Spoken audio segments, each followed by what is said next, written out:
Welcome back to my channel. இந்த வீடியோவில் 12th இங்கிலீஷில் இருக்கிற இம்பார்ட்டண்ட்டான 2 மார்க்ஸ் மற்றும் 3 மார்க் கொஷின்ஸ் தான் உங்களுக்கு இந்த வீடியோவில் நான் லிஸ்ட் அவுட் பண்ணியிருக்கேன். இது உங்களுக்கு எக்ஸாமுக்கு யூஸ்ஃபுல்லான ஒரு வீடியோவாக இருக்கும். இந்த கொஷின்ஸ் எல்லாத்தையும் மிஸ் பண்ணாமல் படிச்சுக்கோங்க.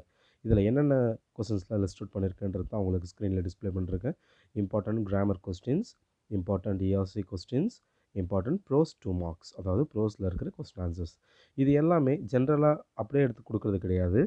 இதுவரை வந்திருக்கிற PTA கொஸ்டின்ஸில் ஒரு 6 கொஸ்டின்ஸ், அதுக்கப்புறம் பப்ளிக்கில் என்னென்ன பப்ளிக்கில் வந்திருக்குன்றது உங்களுக்கு மந்த் அண்டு இயரோட டிஸ்பிளே பண்ணுறேன். ஸோ இந்த செட் ஆஃப் கொஸ்டின் பேப்பர்ஸ்லேருந்து இப்போ நீங்கள் எழுத போகிற பப்ளிக்கும் கொஸ்டின்ஸ் ரிப்பீட் ஆகலாம். ஸோ இந்த கொஸ்டின்ஸ் எல்லாத்தையும் தரவாக படிச்சுக்கோங்க. All the very best for your exams.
Thank you for வாட்சிங். இந்த வீடியோவை பற்றின உங்களோட கருத்துக்களை கமெண்டில் சொல்லுங்கள். இதுவரை நம்ம சேனலை சப்ஸ்கிரைப் பண்ணாதவங்க மறக்காமல் சப்ஸ்கிரைப் பண்ணுங்கள், லைக் பண்ணுங்கள், ஷேர் பண்ணுங்கள்.